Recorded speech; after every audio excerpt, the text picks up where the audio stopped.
আপনি বিজ্ঞানী মানুষ, আপনার মতো একজন বিজ্ঞানীকে সেবা করতে পারাটা তো সৌভাগ্যের ব্যাপার। না না, আপনার কাছে যা আছে তা দেন না।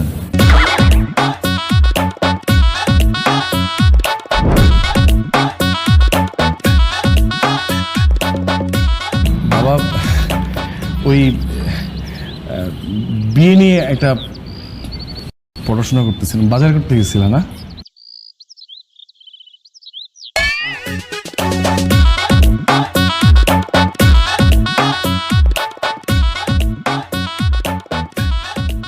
অপদার্থ একটা, আর আমি এইরকম একটা অপদার্থের বাপ, ভাবতেই অবাক লাগে।